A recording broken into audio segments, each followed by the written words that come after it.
সবাইকে গণতন্ত্র, আঞ্চলিকতা, খেলাফা শীর্ষক ভিডিওতে স্বাগতম।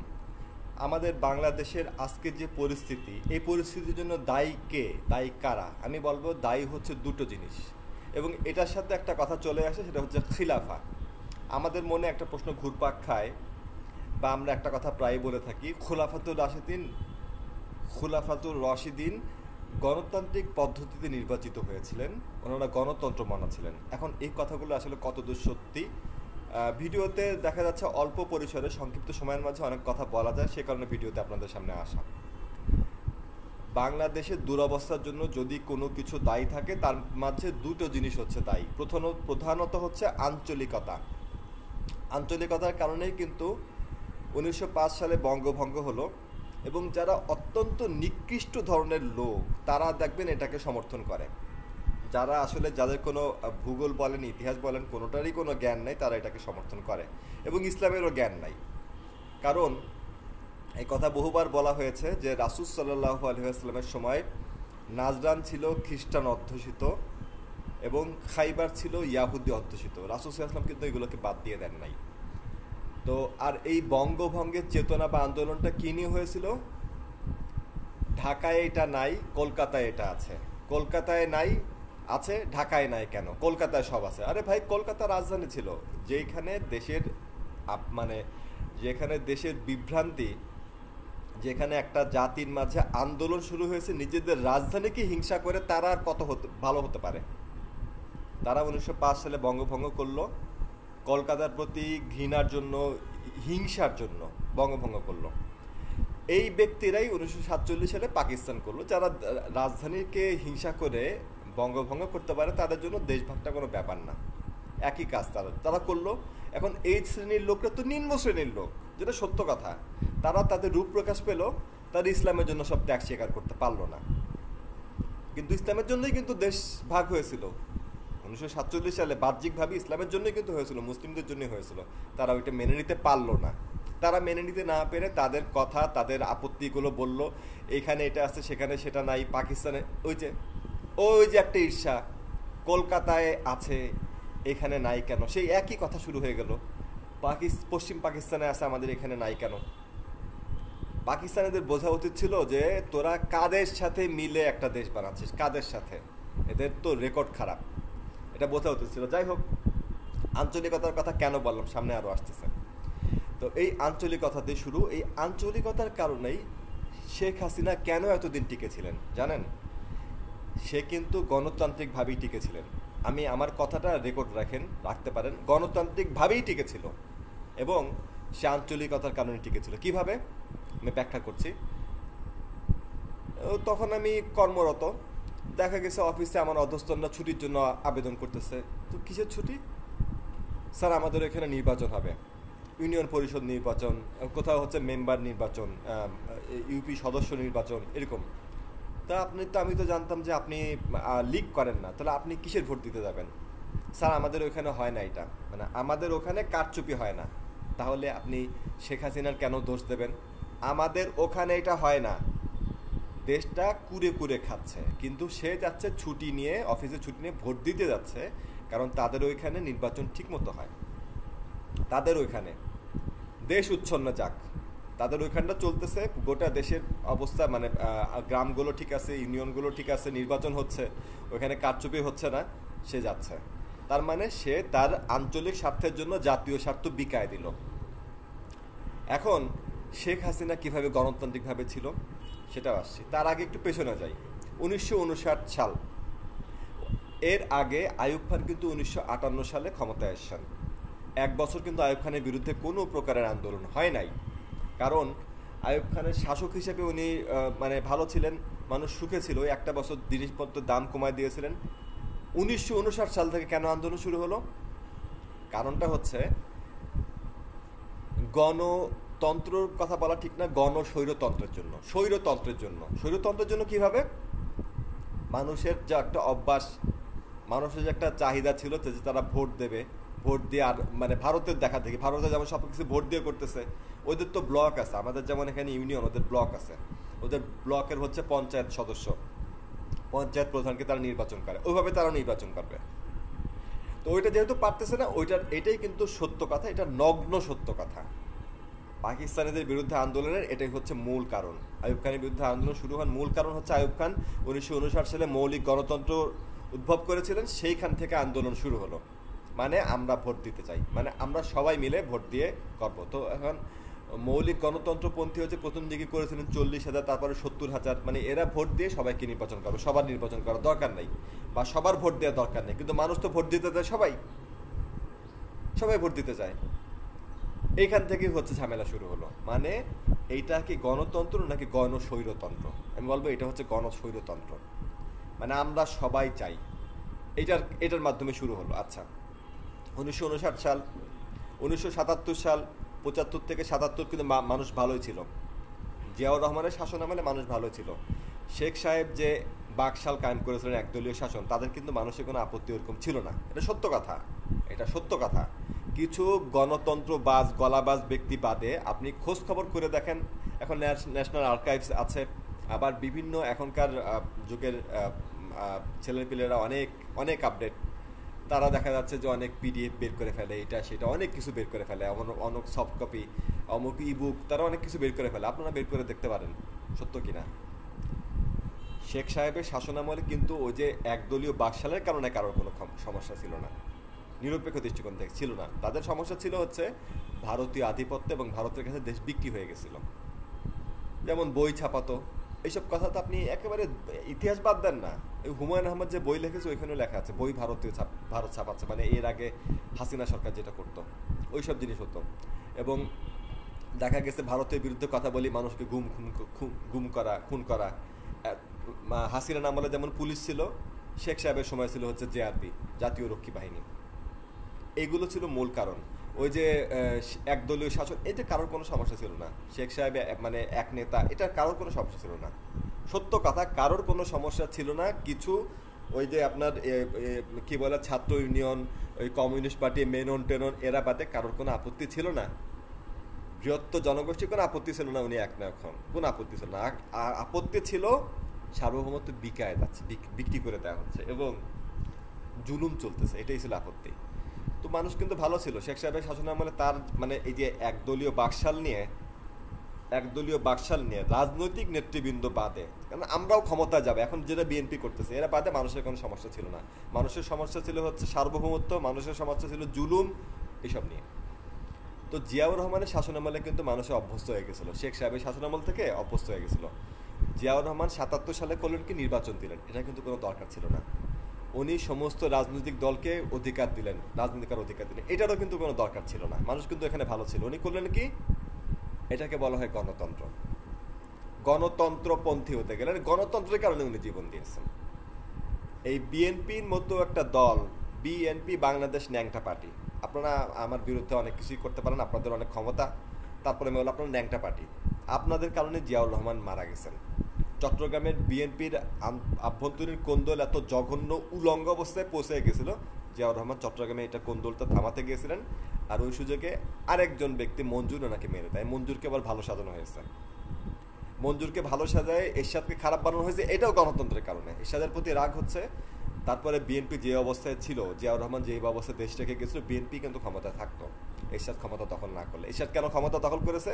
অতএব জিয়া মৃত্যুর সমস্ত ভার এরশাদের কাছে চাপায় দিয়েছে। সব কিছুর জন্য কারা দায়ী? গণতন্ত্র।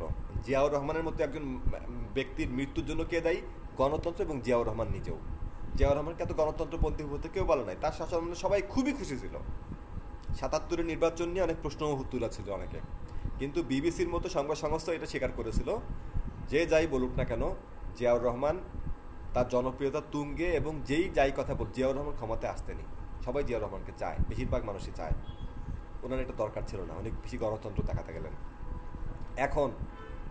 এখন যে বিএনপি বলতেছে চুপ্পুকে অপসারণ করা যাবে না, আবার বলতেছে কি বলে যেন ছাত্রলীগকে করা, মানে অবৈধ করা, এটা ঠিক না, সবার অধিকার আছে। তারপরে বলতেছে যে রাজনৈতিক সংবিধান সংস্কার করার আমরা কে? তোরা কিন্তু বেরোয় যা, তোরা কথা বলিস কেন? আমরা কে? আবার দেখলাম রিজভি বলতেছে বঙ্গভবন থেকে শেখ সাহেবের ছবি তোলা সরানো উচিত হয় নাই। এই কথাগুলো কেন বলছে?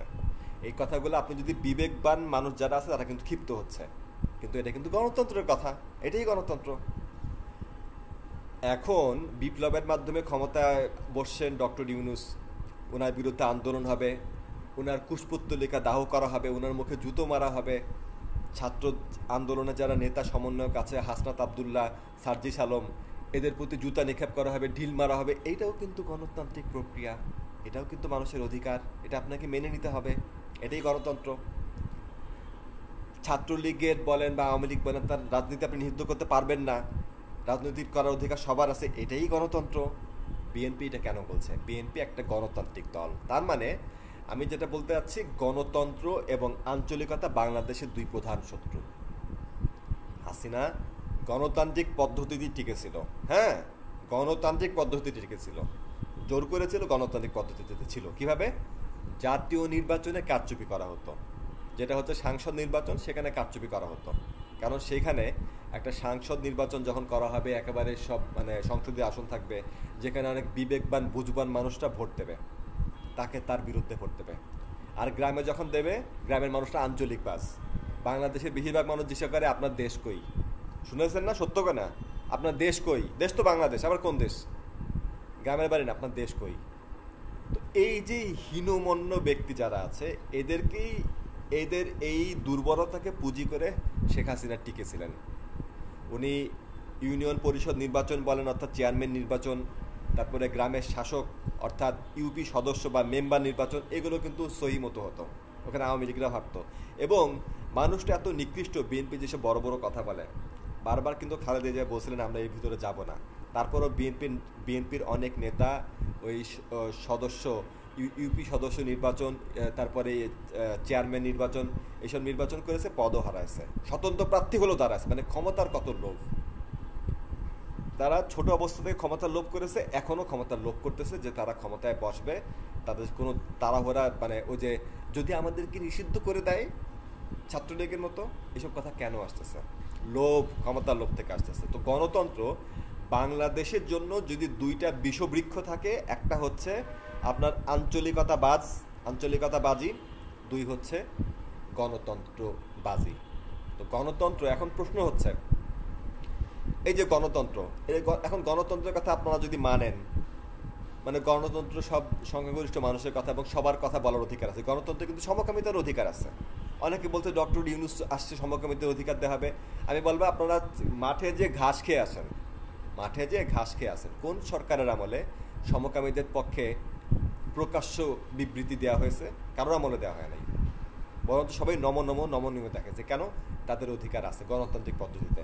যদি কারো অধিকার না থাকে, সেটা ধর্মীয় শাসন। ইসলামী শাসনের কথা বলবো না, ধর্মীয় শাসন। আপনি এখন হিন্দুদেরকেও জিজ্ঞাসা করেন, হিন্দুদেরকে বলেন জনগণই সর্বস্ব, সমক্ষমতার উৎস হিন্দুরা মানে কিনা? হিন্দুদের ধর্মগ্রন্থ মানে কিনা? মানে না। হিন্দুদের ধর্মগ্রন্থ বলে সব ক্ষমতা বিষ্ণুর, রাজা বা শাসক হচ্ছে বিষ্ণুর প্রতিনিধি, বিষ্ণুর অবতার। নেপালের রাজা জ্ঞানেন্দ্র বীর বিক্রম সাহাদেব, তার উপাধি কি ছিল? বিষ্ণু অবতার, নিজেকে বিষ্ণু অবতার বলতো। রাজতন্ত্র ত্যাগ করেছে, ঐশ্বরিক মহিমা পর্যন্ত ত্যাগ করতে হয়েছে, না তো বিষ্ণু অবতার বলে চলে আসতো। তারা তাদের রাজনৈতিক জীবনে ধর্ম মানে না, খ্রিস্টানরাও মানে না। খ্রিস্টানদের এমন কোনো বিধান নাই গণতন্ত্র করো, সমকামিতাকে সমর্থন দেওয়া, এগুলো নাই। কিন্তু তারা ধর্মটা শুধু ব্যক্তি জীবনে মানে। মুসলিমরা তাদের দেখা থেকে এটা করতে যে বাস খাচ্ছে। আমাদের তাহলে কি করার? অনেকে বলে ইসলামী নাকি গণতন্ত্র, ইসলাম নাকি গণতান্ত্রিক ধর্ম। আসলে কি তাই? না। এর উত্তর আমি একসময় অনেক খুঁজেছি, যখন আমি মাত্র উচ্চ মাধ্যমিকে পড়ি, অনেক খুঁজেছি, পাই নাই। হুজুরদের কাছে গেছি, গণতন্ত্র নাকি হারাম, তারা আমতা করেছে, সঠিকভাবে বলার সাহস করে নাই। আমার ওস্তাদ একজন ছিলেন, উনি আমাকে বলছেন যে আমি তোমাকে বলছি গণতন্ত্র হারাম, কেন? উনি আমাকে বলতে পারেননি, বুঝতে পারেননি। পরে আমি বুঝতে পেরেছি সেটা কি। আমাদের বইপত্রে যেগুলো লেখা থাকে, খোলাফাতুর রাশিদিন গণতান্ত্রিকভাবে নির্বাচিত হয়েছিলেন, যেমন যে ভোটের মাধ্যমে, মানুষের সম্মতির মাধ্যমে, এইটাই তো বলদামি করে। যে বইটা লাগবে ওর তো যোগ্যতাই নাই, কোনো বই লেখার যোগ্যতাই নাই। ও তো জানি না গণতন্ত্রের গণমত, এটা হচ্ছে গণমতের ভিত্তিতে গণমত। উসমান রাদিয়াল্লাহু খিলাফতের শাসন, খিলাফতকাল দেখেন, ওইখানে কিন্তু অনেক ওই বিভিন্ন প্রদেশের জনগণ, বিচ্ছিন্নবাদী বদমাইশ লোকজন যখন আপত্তি করেছে, উসমান রাদিয়াল্লাহু কিন্তু ওখানকার শাসক বা আমির যে ছিলেন, ওয়ালি, পরিবর্তন করে দিয়েছেন। এটা কি? এটা গণমত, গণতন্ত্র না। গণতন্ত্রের মূল মন্ত্রই হচ্ছে জনগণই সমস্ত ক্ষমতার উৎস। আচ্ছা, আর আর আর কি বলে এইটা মানে গণতন্ত্র? এখন দেখেন হাসিনার বিরুদ্ধে মানুষ যারা বলে, আমি বলবো সবার মুখে জুতা বানান যারা বলে ফ্যাসিস্ট, যেই হোক না কেন জুতা বানান। এটা কেন বলে জানেন? ওদের মনের মাঝে গণতন্ত্রের পোকা বসে আছে, গণতন্ত্রের মূর্তি বসে আছে। এখন আপনারা একটা সোজা সাপটা কথা, সূরা বাকারা দেখবেন লেখা আছে, আর তাদের অন্তরে বসে গিয়েছিল সেই বাছুর। ইয়াহুদিদের কথা বলা আছে। আমাদের অন্তরে, অনেকের অন্তরে গণতন্ত্র বসে গেছে বলে হাসিনাকে বলে ফ্যাসিস্ট, ফ্যাসিস্ট, ফ্যাসিস্ট। এই বেটা, তুই ফ্যাসিস্ট কি জানিস? ফ্যাসিস্টের আচরণ হাসিনার আচরণ সেম, ফ্যাসিস্টের প্রক্রিয়া হাসিনার প্রক্রিয়া সেম, কিন্তু হাসিনা কোনো ফ্যাসিস্ট না। ফ্যাসিজম কেউ তো জানেই না যে বলতেছে, যত বড় বিজ্ঞের কথা বলেন না কেন, ওই পিনাকি টেনাকি যার কথাই বলেন ওই জানে না ফ্যাসিজমটা কি। গণতন্ত্রের মূল মন্ত্র কি? গণতন্ত্রের মূল মন্ত্র হচ্ছে জনগণই সমস্ত ক্ষমতার উৎস। ফ্যাসিজমের মূল মন্ত্র হচ্ছে রাষ্ট্রই সমস্ত, রাষ্ট্রের জন্যই সব, দেশের জন্যই সব। আপনি যেই দেশের ফ্যাসিজম, যে দেশকে নিয়ে হবে, যে জাতিকে নিয়ে হবেন, যে জাতির ফ্যাসিজমে আপনি বিশ্বাসী হবেন যে এইটাই সব, এইটার জন্যই সবাইকে মরতে হবে, বাঁচতে হবে। ফ্যাসিজমের উৎপত্তি কার মাধ্যমে? মুসোলিনির মাধ্যমে। মুসোলিনির কথা শুনেন, ও কি বলে, নাকি আপনি নিজের মতো সংজ্ঞা দেবেন? মুসোলিনির কথা কি ছিল? ইতালিয়ানরাই সেরা, তারা আর্য, তারাই সেরা, তারা গোটা ইতালি শাসন করবে, বিশ্বে আধিপত্য বিস্তার করবে, তারা ইতালিকে সবার উপরে নিয়ে যাবে। তাকে দেখা দেখি করলো হিটলার। জার্মানরা সেরা, জার্মানদেরকে বিশ্বের সবার উপরে উঠতে হবে, সারা বিশ্ব আধিপত্য প্রতিষ্ঠা করতে হবে নিজের জাতকে নিয়ে। আর হাসিনা কি করছে? হাসিনা জাতিকে গোলাম বানাইছে। সেটা কিভাবে ফ্যাসিজম হয়? এই যে ফ্যাসিস্ট ফ্যাসিস্ট ফ্যাসিস্ট এগুলো কেন বলতেছে? এগুলো বলে হাসিনার আচরণ, তার দমন পীড়নকে দেখে মূর্খ লোক এভাবে করেই বলতেছি। অনেক বিদগ্ধ পণ্ডিত এসব কথা বলে আসছে, তো আমার মতো চুনোপুটি বললে তো মানে খারাপ শোনাবে। তারপর এভাবে বলছে অনেক মূর্খ লোক, ওরা ভিতরে কি আছে তলায় কি আছে জানেও না। ওই যে ঘাসের নিচে পানির আন্দাজ না করে সে ঠাস করে বলে দিয়েছে ফ্যাসিজম। ও জানেই না ফ্যাসিজম কি। এসব কথা কেন বলতেছে? এসব কথা বলে তারা আসলে গণতন্ত্রবাজ। তারা চায় মিটিং, মিছিল, আন্দোলন, কথাবার্তা বলার অধিকার, এগুলো আসলে কি তাই? আমি আপনাদেরকে জিজ্ঞেস করি, আসলে কি তাই? আসলে কি তাই? মানুষের এত আন্দোলন, রক্ত কি এই গণতন্ত্র ফিরে আনার জন্য? এই গণতন্ত্র ফিরে আনার জন্য যে এখন সমকামীদের অধিকার দিতে হবে, এই গণতন্ত্র ফিরে আনার জন্য? আওয়ামী লীগ অধিকার পাবে রাজনীতি করার, এই গণতন্ত্র ফিরে আনার জন্য? মাথার উপরে শেখ সাহেবের ছবি ধুলা ঘুরে বেড়াবেন, এই গণতন্ত্র ফিরে আনার জন্য? মানুষকে এই জন্য আন্দোলন করেছে? এই জন্য মানুষ রক্ত দিয়েছে? কারা আন্দোলন করেছে? ছাত্ররা করেছে, শ্রমিকরা করেছে, সাধারণ মানুষরা করেছে। আমি তো দেখেছি, ছিলামও তো। একজন মানুষের মাথার মাঝে এটা ছিল না আমরা ভোটাধিকার ফিরে আনবো, আমরা গণতন্ত্র ফিরে, কারোর মাথায় এটা ছিল না। সবার মাথায় একটাই ছিল, তুই যাবি, তুই যাবি, তুই দালাল, তুই ভারতের দালাল, তুই অত্যাচারী, তুই যাবি, কারণ তুই দেশকে শেষ করে দিয়েছিস, তুই যাবি। এটাই ছিল সবার কথা। কারোর ভিতরে ওই গণমত ফিরে আনো, ভোটাধিকার ফিরে আনো, এই সমস্ত বালসাল ছিল না। খারাপ ভাষায় বললাম, এই সমস্ত বালসাল কারোর মাঝে ছিল না। এটাই সত্য কথা। তো গণতন্ত্র দেশকে যদি বাঁচাতে চান, গণতন্ত্রের পশ্চাৎ দেশে লাথি মারেন, আঞ্চলিকতার পশ্চাৎ দেশে লাথি মারেন। গণতন্ত্র, আঞ্চলিকতা, দুইটাকে লাথি মারেন, দুইটাকে লাথি মারেন। এগুলো আমাদের সমাধান হতে পারে না। আমাদের সমাধান হতে পারে গণতন্ত্র আপনি যতবার আনবেন ততবার সমকামীদের কথা আসবে, গণতন্ত্রের সবার অধিকার আছে, গণতন্ত্রে মুস্তাফা সরোয়ার ফারুকের মতো গানজুট্টির কথাও আছে। ও নাকি মানে মানুষের চিরাচরিত যে ভাষা এটাকে উঠে আছে। ও তো বাল তো জানেই না যে কোনটা আপনার আঞ্চলিক ভাষা, কোনটা মানুষের, কোনটা মানে অপ্রভংশ, কোনটা হচ্ছে ইতর শব্দ বলে একটা শব্দ আছে জানো তো বাংলা ব্যাকরণে। ও তো ইতর শব্দ ব্যবহার করে। ইতর শব্দ মানে ওর কিছু বানোয়াট কিছু ভাষা আছে, সেগুলো আঞ্চলিকতা এটা না। ঢাকার মানুষের, ঢাকার যে আঞ্চলিক ভাষা, ঢাকাইয়া প্রাকৃত, সেটা এক জিনিস। আর তুই তোর মতো করে কুমিল্লার কিছু ভাষা যোগ করে, ঢাকার ভাষা যোগ করে, নিজের কিছু বিকৃত শব্দ ব্যবহার করে, নিজেকে কিছু মাঝখানে কিছু আপনার সর্বর্ণ যোগ করে দিয়ে তুই নিজের মতো ভাষা বানাচ্ছিস। কইরা, যাইয়া, বৈশা, দেখিও, এইসব তো আগে ছিল না। এগুলো একটার ভিতরে একটা সে ঢুকাই দিয়েছে। ও তো জানি না আঞ্চলিকতা, কিন্তু ওর মতো লোকদেরকে আনবে, এটাও কিন্তু গণতন্ত্র। আপনাকে মেনে নিতে হবে।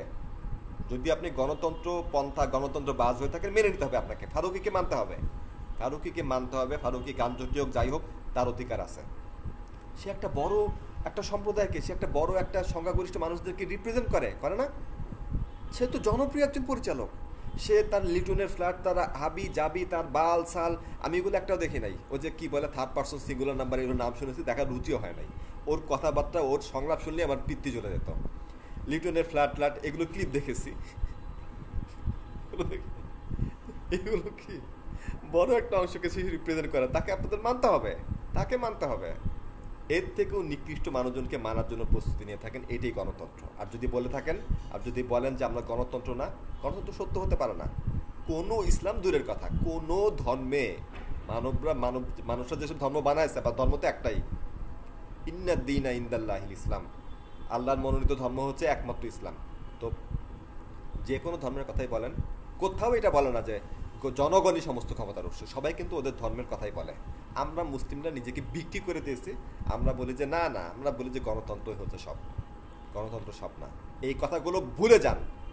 মির্জা ফখরুলের মুখে লাথি মারেন, ওর কথা শুনবেন একটা গণতন্ত্র পাস, ওর প্রত্যেকটা কথায় গণতন্ত্র গণতন্ত্র গণতন্ত্র গণতন্ত্র গণতন্ত্র। বিএনপি যারা কথা বলে এরা গণতন্ত্র পাস, এদেরকে ত্যাগ করেন। এবং এরা বুঝতে পারতেছে এরা আসলে ডাউন হয়ে যাচ্ছে, ইসলামী শক্তির অভ্যুত্থান ঘটতেছে, ইসলামী শক্তির একটা অভ্যুত্থান করতেছে, মানুষজন ত্যাক্ত হয়ে যাচ্ছে। এইসব গণতন্ত্র মানুষ ধরতে পারতেছে না যে কোনটা কি করবে। আমি ধরায় দিলাম, আমি সামান্য একজন মানুষ, এইগুলো মানুষ খুব কম মানুষজন দেখে, আমি এরকমভাবে প্রচার করতে চাইও না, এরকমভাবে হয়ও না, খুব কম মানুষ দেখে। যতটুকুই জানতেছেন প্রচার করেন, শেয়ার করেন, মানুষকে এতটুকু বোঝান যে গণতন্ত্র আসলে কি। গণতন্ত্র এবং আঞ্চলিকতা মানুষের জন্য হুমকি স্বরূপ, বাংলাদেশিদের জন্য হুমকি স্বরূপ। এগুলো আমাদের মুক্তি আনতে পারে না, এগুলো মুক্তি আনতে পারে না। আমাদের একমাত্র মুক্তি হচ্ছে খিলাফত, এবং খিলাফত গণতন্ত্রের মাধ্যমে প্রতিষ্ঠা করা যায় না। এক বড় দেখলাম আমাদের একটা গ্রুপের নাম নিলাম না, কত বড় মূর্খ লোক, সে ইসলাম ফিরে আনবে, সে বলে যে সংসদে যে গণভোটের মাধ্যমে ইসলাম আনবে। কত বড় বদমাশ! তো গণতন্ত্রের কথা তো ইসলামে নাই, তো ভোট দিয়ে কিভাবে তুই ইসলাম আনবি?